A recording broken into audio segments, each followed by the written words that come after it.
Welcome back to our YouTube channel. This is Minds of a Champion, and we are glad leo tuko na opportunity nyingine ya kuongelea just a recap and a combination of something new. Last time we discussed about minds.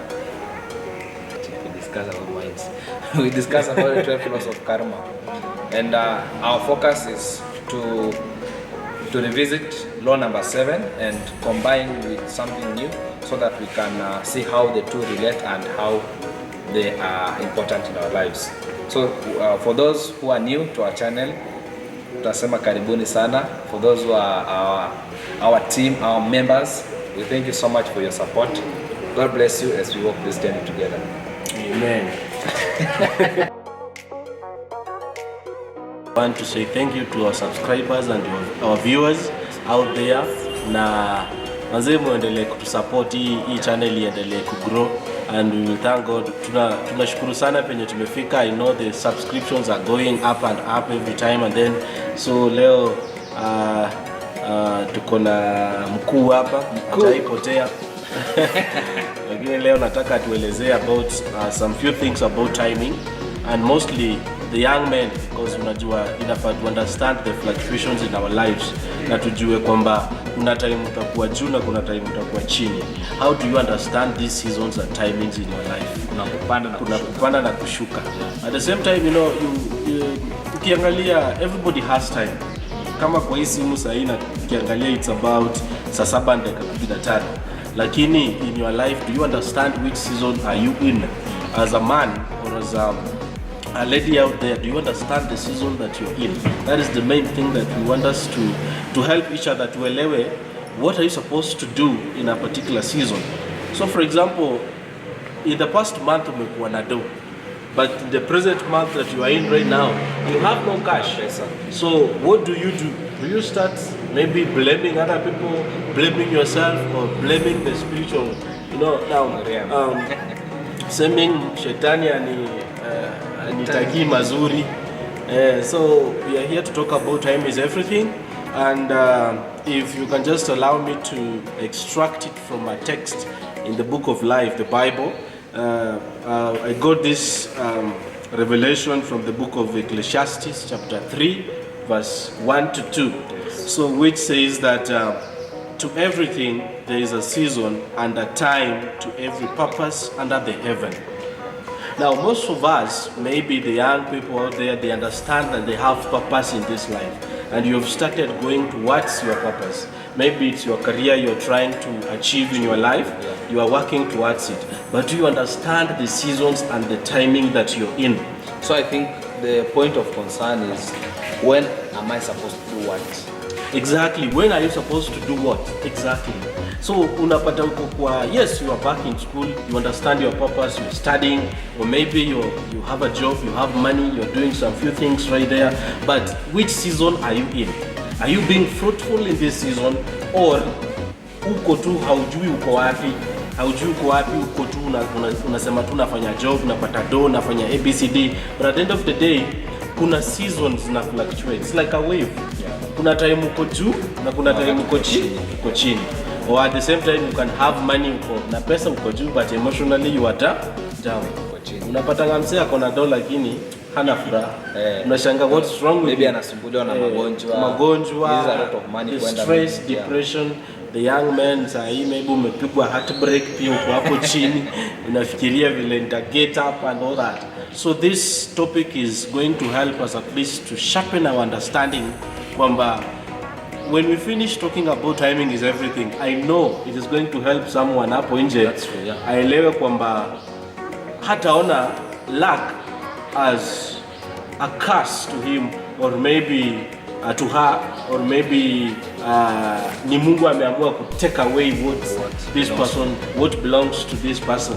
But in real sense is maybe God anakupeleka juu, anakushukisha. Kuna vile akona kitu yake. He has his own purpose with you, because he knew you before even when you were born. So lazima we understand kwamba you know timings ya asubuhi saa 7 na jioni, but do you know the seasons and the timings in your life? Yeah. Then in the second chapter says, in the second verse says, there is a time to be born and there's a time to die. So ulizaliwa na bado utakufa.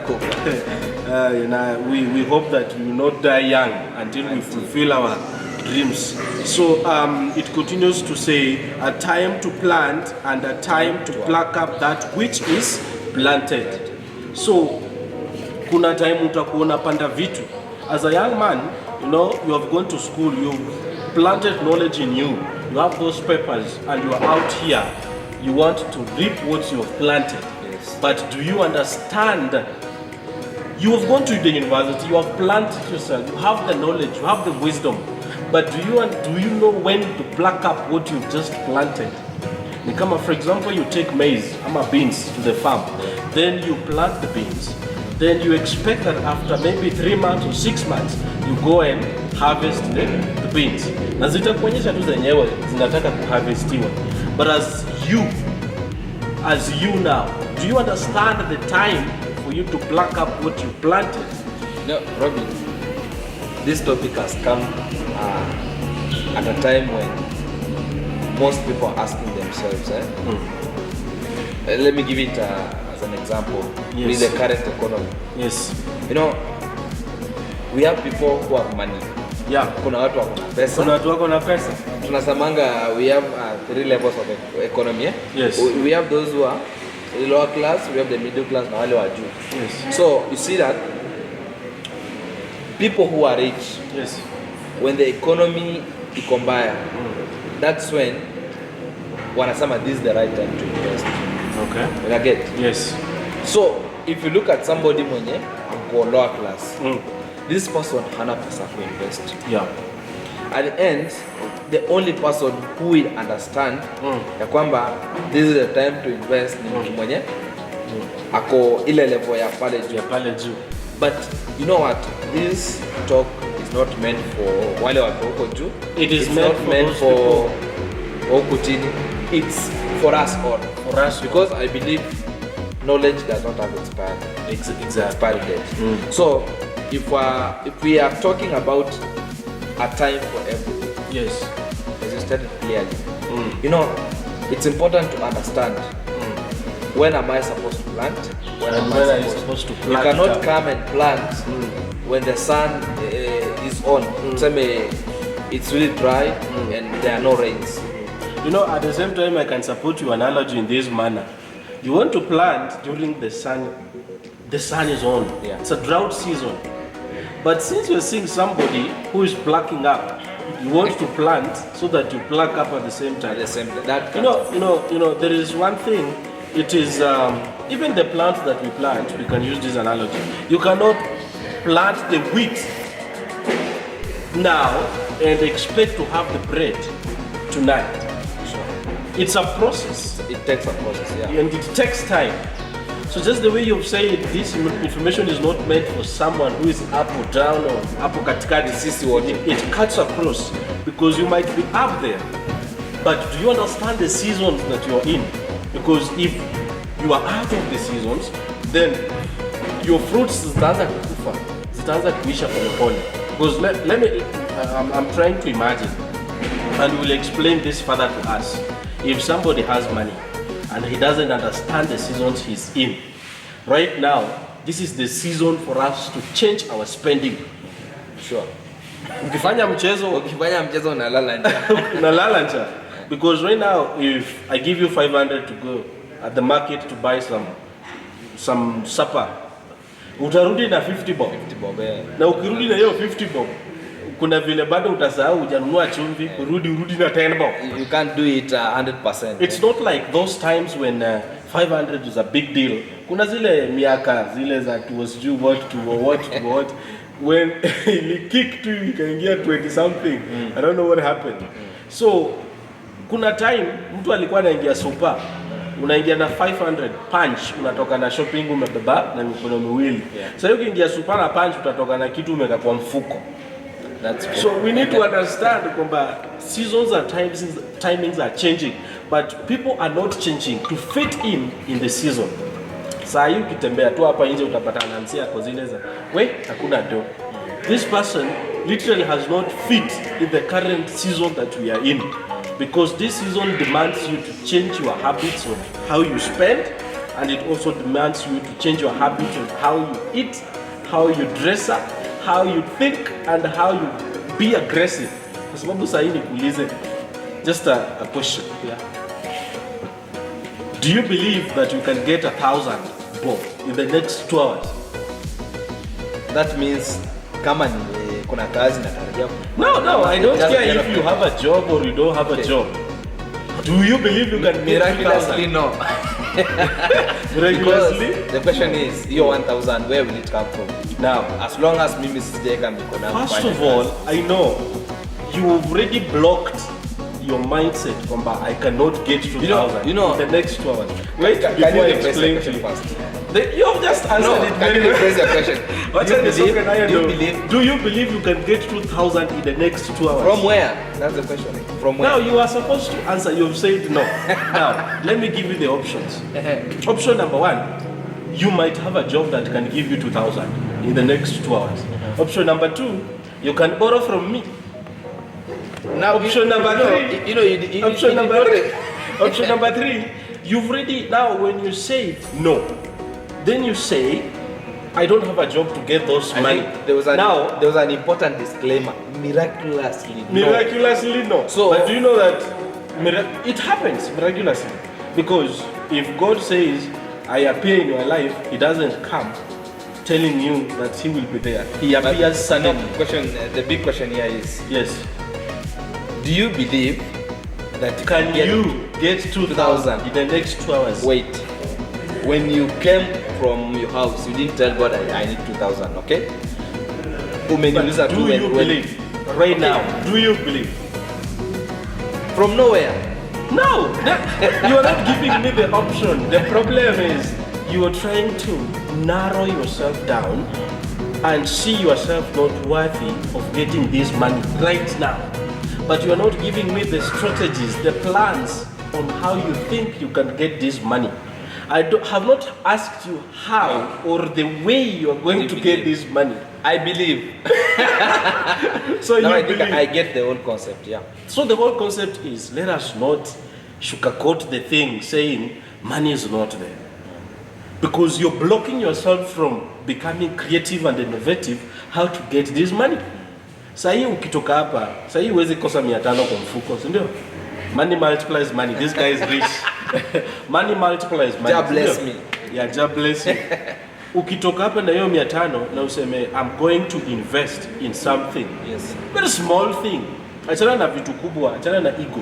Start with a few things zenye unaweza fanya uza Kidogo. pale. Hata kusema unauza mayai pale. That is money. That's an Then, investment. That's an investment. Alafu unauza mayai unaongezea 60 bob juu, unatumia 20 bob Generate hiyo 40, profit. una generate some good profit. In once month time utakuwa umegenerate umeongezea zero ingine kwa ile punch. Tena you think about another opportunity that will come during that That you can season. invest using 5,000. 5,000 during that season.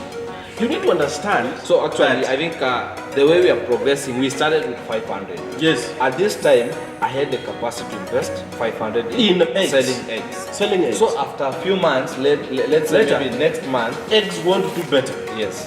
but something else will do better. But now I have generated some little profit. Exactly. And now I have 5,000. Yeah. That will help you even purchase some shoes when they use Uuze. apart from the eggs. Progress. Because Timing and- timing is everything. Yeah. Now, I was trying to do some research looking at KFC. This CEO of KFC who started this thing. And it tells us in historically that he started the KFC shops when the women in the US started going to work. They started going to work. So there's a time initially they initially didn't use- they were used to just stay in the house. You get married, you stay in your house, you do your So they were house like chores and all that. Housewives and all that. But vile walianza kupata job na wakaanza pia Kwenda chase their kazi. career, the KFC started. So KFC for vile the ilianza, CEO, he started to solve the problem at that time. In this manner, alikuwa ameleta in another solution that you can go to work as a woman and still get home and buy some foods along the way and feed your family. So what was the initial problem that he was trying to solve? He was trying to solve the problem that a woman will go to work and come back when she is tired. When you go to work, you will come back in the evening, you're tired. So always expect mtu atarudi tu afanye kazi vile alikuwa anafanya before.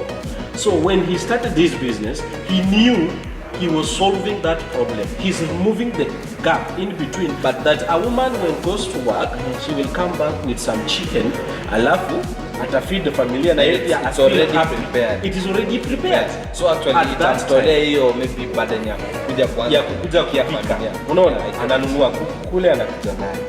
But now kuku na chipo. We are still using this concept. If that guy started KFC right now, what are the questions that will be asked? Sahi tuko na vegetarians, tuko na sijui what?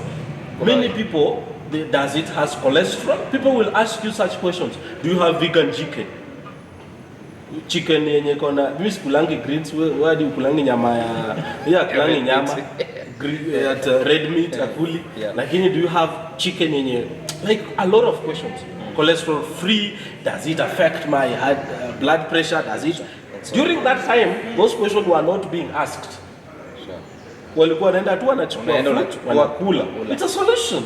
But right now they will ask you those questions. Why? Seasons and timing. That time people are not so much concerned about their health. Their health. They were not concerned about the cholesterol thing. Now that pesa walishatafuta. Pesa ziko. Now they are so much concerned now, concerned about the cholesterol, the health. Is it affecting us? When I eat it, am I allergic to it? A lot of questions. Those questions were not being asked before. Timing and seasons. Timing is coming up very clearly. It's coming out very clearly. So most of the time as men, when your season is low, do you understand what you are supposed to do? Most of the time unapatanga tu say, man, kuna time nilikuwa na do, lakini sasa hizi na kuna do. But ukimwangalia, can you generate the same cash that you did before? Hajui. Which strategies, which plans did you employ when you had money before? And now you can't employ the same strategies. To punish it too. Exactly. Because you cannot tell me that you had 10 years ago, you had money, you had 10,000, you're making around 10,000 per day. But zikakuja zikaondoka, then vile ziliondoka, there is a damage that you did during that time that you're not supposed to repeat the same in the coming months. Sure. Unanielewa sasa? So unapata, your thinking must shift so fast kwamba you don't start staying in the present season lamenting kwamba in my past season kulikuwa let me try to break this down to you so that tuelewane vizuri. I've come to realize there's 3 types of thoughts in people. The first thought that you have when you're in trouble, you blame the devil. There is this spiritual people. You've been raised up in a church, and one thing that comes up in your mind when you're in trouble, you blame the devil. You see that? Wengine wanasema shetani ananiandama, ashindwe katika jina la Yesu. You see that? Then the second person is this person who blames other people. I am here, I don't have money, but I'm blaming you. No, do amefanya nini? Kama si yeye, be responsible for your own actions. Exactly. Kama si wewe, ningekuwa mahali. And most of the people that blame other people is the family members. You are in a family, wewe uko huku chini, maybe your brother is firstborn, your second or third, alafu akona pesa lakini hakutumii. You end up sleeping hungry, alafu unataka kumblame yeye. Huyu mtu anisaidii, akona pesa lakini anisaidii. No, it's you. Don't blame other people. Look for your money. That is his money. What if now huyu mtu mwenye anahitaji msaada hajapata msaada and he expects the big bro maybe amtumia hata punch. You see? Yes, I know you are expecting, but you know, in expectations we only consider the positive side. We only consider the positive side, but we never consider the negative side, because in every question there is a no or a yes. So when you get a no, don't be annoyed. When you get a yes, if let me ask you, if you ask me, do you have 500 bob? Then you say, then I say yes. Then you say, can you lend me 500 bob? Then I say no. The first thing you do, you will respond to me when you say, do you have 500 bob? Nikisema niko nazo. Alafu utasmile. Because you know my problem is solved. The second question is, can you lend me? Then I will say no. Your face will shift from smiling to something else. You see that? So, meaning that actually we have to I think your point naielewa hivi. Okay, mimi nimekwambia I can't help you with that 500 because wezi jua, yes nimekwambia niko nazo, but what plans do I have with that with money? My money. It is my money. That's the positive side of it. Exactly. Yeah. That's my money. It's not your money. You know, a fact is like this. Your brother woke up very early in the morning, went to look for money, and he got that money. You don't know how he got the money. Alikuwa analia akitafuta hiyo pesa, but you want to get the money in an easy way. Just say, give me money. Nikikwambia niokolee punch. Sai. Nitakuokolea punch when I know my spending structure is planned enough to accommodate you. But if I cannot accommodate you, I can't not give you my money. So if ukiniona naenda kulala njaa, surely. If my money is planned that I'm going to buy something else, I cannot remove my plans from my money, alafu nikupatie kukufurahisha. Sikunifurahisha. Okay, mimi nasema ile concept yako. Nimekwambia sina kitu. I know usiponsaidia nitalala njaa. I can call you to come ukule kwangu tu, mimi niko na chakula na nitanunua na hiyo pesa. But giving you that money yenye nimeshaplania, it is like I don't have boundaries. I don't have stability in my things. I know naweza kawa kidogo. You need 500 but naweza kupatia maybe 200, mimi baki na 300. Yeah, I'm not saying that you don't help someone, but break down the whole thing. Understand the concept before you give the money. Kwa sababu unajua mtu akikupea pesa sahi 10,000, that money vile utaispend hauna uchungu wa hiyo pesa. You just spend it. Because ujui hizo pesa, mtu alipata kwa njia gani? What did he do to get that money? Then you feel like I have 10,000. Oh, then you realize I don't have new shoes, I don't have vitu zenye huko umeplania haziko kwa akili yako, but you want to implement them now because you have the money. But if you work for that money, hizo vitu hazitakuja kwa akili yako. You'll have to plan for things every time and then. So unapata, nimesema the first person blames the devil. Sorry. The second person blames other people. The other person blames himself. You blame yourself on what has happened. I am not enough. I knew I cannot do this. I knew just the way in our family. Those words are very powerful. If you say that, I knew I cannot do this. Yeah. You know, it's like unajiambia, whether it's tomorrow, whether days to come, I cannot make it. Exactly. Because you've already set the mind. You shall feed the subconscious part of your mind. Ya kwamba, I can't do this. I can't achieve this. To make matters worse, these people go back to their childhood. Unarudinga hadi hiyo mwaka ulizaliwa, unaanza kuchimbilia. Unaenda hadi primary school ama nursery. Nasema that is why hadi nilikuwa nagongwa shule, nilikuwa napata mathematics 0, mwalimu wa math. Alafu unakuja nikafika class 6, nikafukuzwa shule, sijui kwetu hakuna pesa. Unachimba. So I was trying to explain, saying that if the third person, Amanda amechimba information from back there. Now this person is from primary school, amekuja akapita primary, akakuja secondary, akamaliza secondary, akakuja university, just to validate himself about what is the season, maybe what trouble is in right now. Unaona? So huyu mtu ana shida, amejilament about something, and he goes up beating himself on the wall, crucifying himself. At the end of the day, hata ndio maana ilimfanya unaona, no wonder mwalimu ndio alinifanya nini. Hadi wengine wanasema kwetu no wonder hatuna. You see that?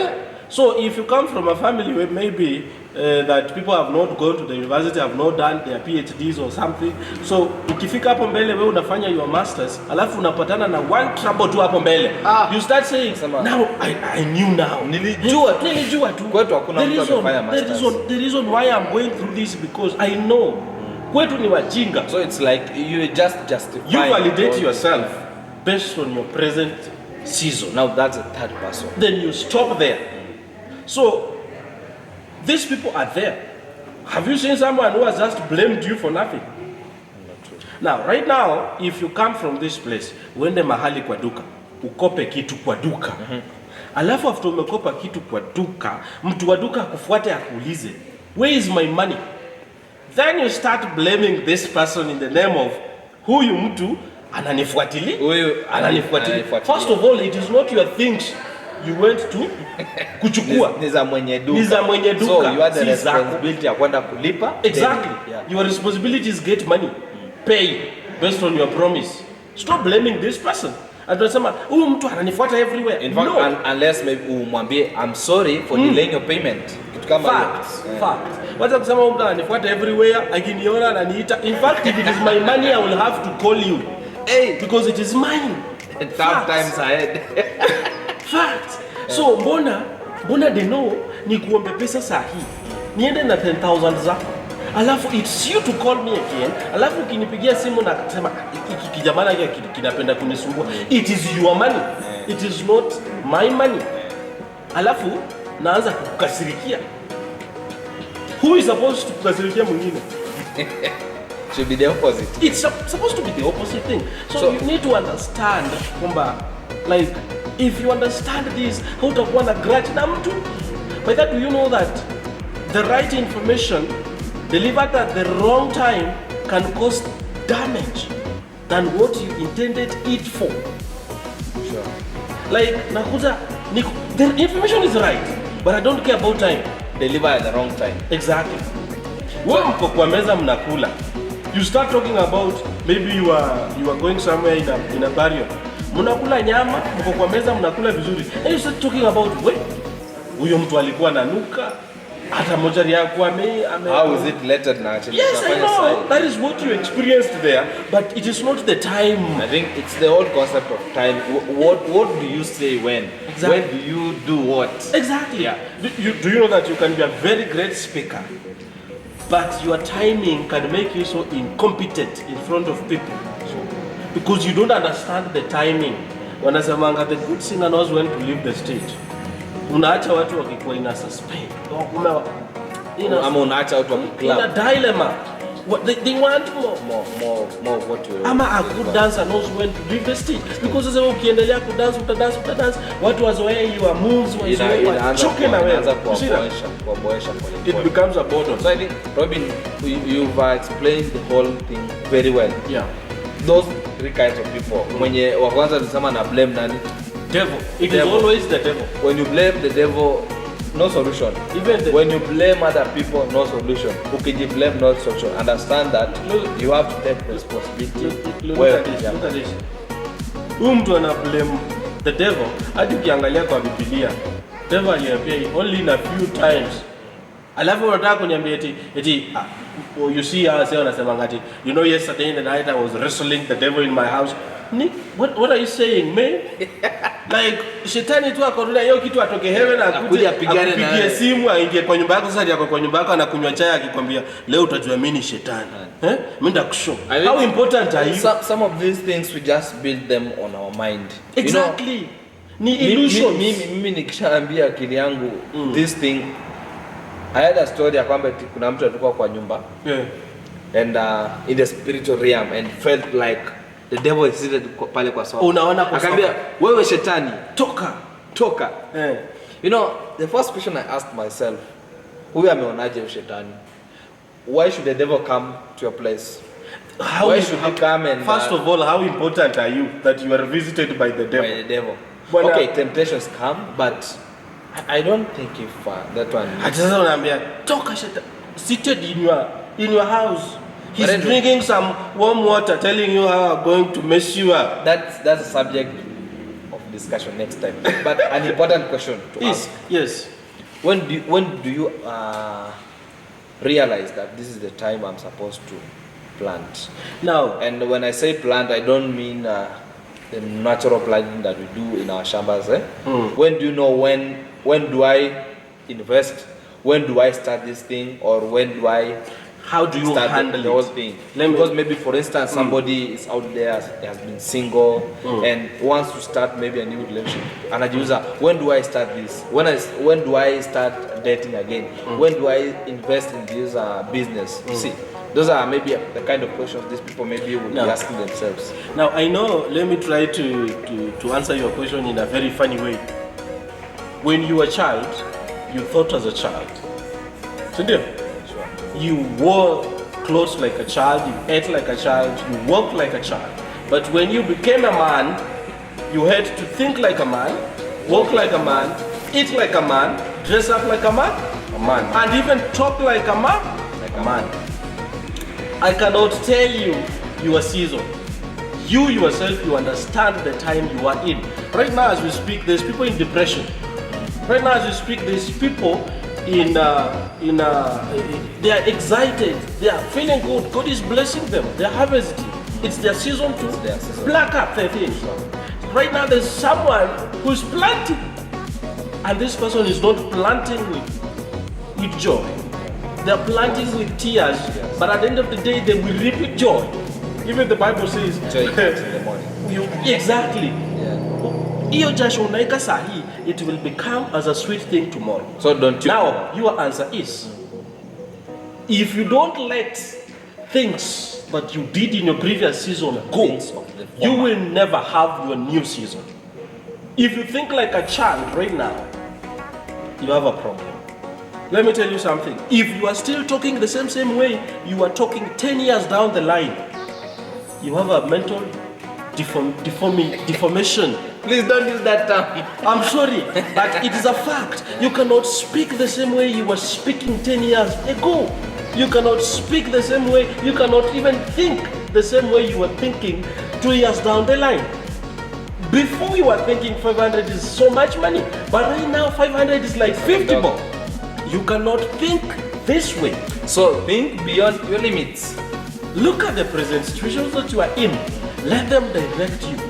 Look at the situation. Ask God, God, what am I supposed to do? Because your present season takes how you handle it. The problem is not the season, but how you handle yourself in this season. The moment you say, mambo yamekuwa magumu, you are handling it. Umechemka. You are saying, let this season mess me up. Let it bring so much damage on me. Because remember, your words and your thoughts is everything. They build everything. Everything, they build everything. So if you are in trouble right now and you did nothing to get in trouble, stop thinking on how you get out of the trouble. Stop thinking. Pardon? Because What did you just say? if you are in trouble right now and you did nothing to get in this trouble, stop thinking on how to get out of this trouble. So is it a must that you understand what you did that made the trouble come in? The fact is, you don't know what led you to trouble. Tunaelewana? Let me bring this concept to you. You don't understand what led you to trouble. And do you know that God can take you to trouble so that you turn to Him so that He removes you from the trouble Himself? Yes. He wants to show Himself that He's an almighty God. But wewe ulijipata kwa shida, but you are using your intellectual being to get out of the trouble that you did not Wewe mwenyewe ukujiingiza hapo. Do you understand what I'm saying? So, kwa hii shida yenye uko nayo, it is not based on you. It is based on how God is using you. Because remember, He has a purpose for your life. So, if you did nothing to get Him, then turn back to Him and tell Him, the same way you led me to this trouble, you will get me out of this trouble. That is the only solution, because most of the time, we want to solve things based on our intellectuality, on how we think, on how I'm going to solve this thing, to not forget the main solver, who has the final say. The Most It is High God. Jesus, it is God. Unaona? So, look at it. If you realize that God can take you out of the situation that you are in right now, my friend, it is a matter of believing. But remember, it is a process. Which takes time. It takes time. Right now, when you go to church and you say, I want God to bless me with money, you plant a seed. When you plant a seed, I want you to look at this analogy. When you plant a seed, the seed goes into the soil, then it first, when it is germinating, the roots first grows down, Shike kwanza chini. then it grows up. When you say God bless me with money, it doesn't mean that He has not blessed you. He said that out of your desire of your heart, the abundance, like tutasema, water. flow rivers of the living water. Yes. So when you say God give me money, He will give you money. The problem is, do you understand that first this seed that you have planted is growing downwards, then upwards. Now, people plant, but since the seed is growing downwards, they get tired.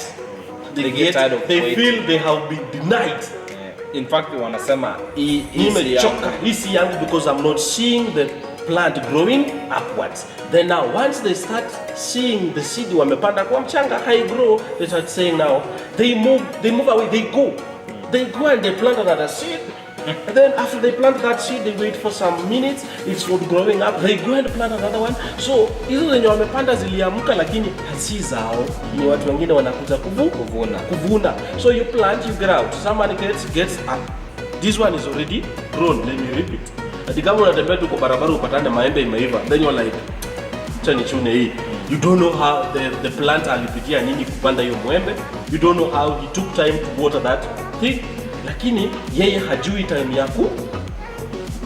Wewe umeng'oa. So if you did nothing to get in trouble, leave it to God to take himself out of trouble. Because the Bible says, as high as heavens, so as my ways above your ways, so as my thoughts above your thoughts. You understand this? Your intellectuality will not get you out of trouble that I lead you in. I know what I'm doing with you. Don't show me how you know. Huyo ni Mungu sasa. Huyo ni God.